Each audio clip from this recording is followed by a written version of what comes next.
जंगल का अनोखा स्कूल। जंगल के बीचों बीच एक अनोखा स्कूल था जहां हर जानवर अपने बच्चों को पढ़ने के लिए भेजता था।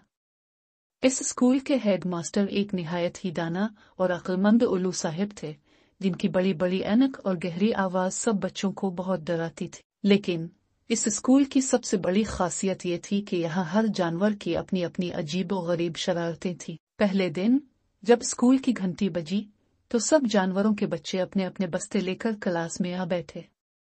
हाथी के बच्चे मोटो, बंदर छन्नो, लुमड़ी चमकी, हिरन तीजू और कछुआ सस्तह सभी वहां मौजूद थे। उल्लू साहब ने आकर गला साफ किया और बोले, बच्चों, आज से हमारा नया तालीमी साल शुरू हो रहा है। हर कोई अदब और तमीज से बैठेगा। इतना सुनते ही बंदर छन्नो खड़ा हो गया और बोला, सर, मैंने तो अभी तक अपनी कुर्सी पर बैठा ही नहीं, फिर अदब से कैसे बैठूं? सारी क्लास जोर जोर से हंसने लगी। उल्लू साहब ने घूर कर बंदर को देखा और बोले, बैठ जाओ वरना आज ही तुम्हारी छठी हो जाएगी। छन्नो ने फौरन अपनी दम हिलाकर कहा, सर, छठी? वाकई? तो फिर मैं चलो। ये सुनकर सब बच्चों ने फिर कहा लगा दिया। उल्लू साहब को समझ आ गया कि यह बंदर खासा शरारती है। मोटो हाथी और कुर्सी की कहानी। अब बारी थी बैठने की, मगर मसला यह था कि मोटो हाथी के लिए कुर्सी बहुत छोटी थी। जैसे ही वो बैठा, कुर्सी एक जोरदार कड़क की आवाज के साथ टूट गई। तमाम बच्चे हंसने लगे और लुमड़ी चमकी ने चुपके से कहा, मोटो भाई, आपके लिए कुर्सी नहीं, एक पूरा तख्त चाहिए। हाथी मोटो ने मुंह बनाया और कहा, अच्छा, तुम सब मेरी हंसी उड़ा रहे हो।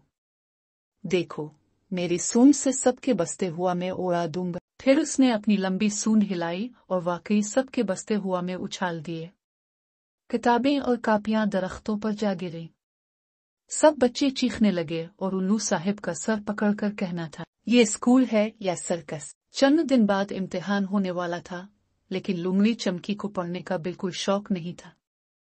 वो हमेशा आसान रास्ता तलाश करती। इम्तिहान के दिन उसने अपनी दम में छोटे छोटे पर्चे बांध लिए। जैसे ही सवाल आया, उसने दम हिलाई और पर्चे देखने लगी। लेकिन तभी पीछे बैठा हिरन तीजू हंसकर बोला, चमकी, तुम्हारी दम इम्तिहान में ज्यादा तेज चल रही है या तुम्हारा दिमाग? उल्लू साहब ने फौरन चमकी को घूरा और बोले, ये क्या हो रहा है? चमकी ने फौरन बहाना बनाया, सर, मैं तो दम से हुआ झल रही थी ताकि दिमाग ताजा हो। ये सुनकर उल्लू साहब ने माथे पर हाथ मारा और कहा, क्या किस्मत है मेरी, हर रोज सुबह असेंबली में सबको लाइन में लगकर हाजिरी देनी पड़ती। मगर कछुआ सस्ते हमेशा सबसे आखिर में पहुंच। एक दिन जब सब जानवर कतार में खड़े हो चुके थे, उल्लू साहब ने पूछा, क्या सब हाजिर हैं? अचानक कहीं से धीमी सी आवाज आई, सर, मैं भी आ रहा हूँ।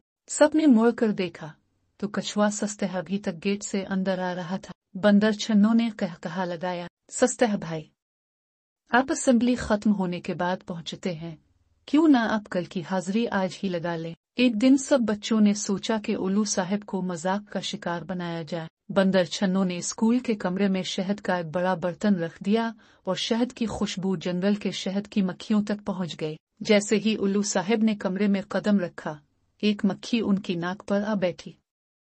उल्लू साहब उछले और बोले, ये क्या हो रहा है? पीछे से हाथी मोटो ने कहा, सर, लगता है मक्खी आपको उर्दू पढ़ाने आई है। सारी क्लास में एक बार फिर हंसी की लहर दौड़ गई, मगर उल्लू साहब भी बहुत होशियार थे।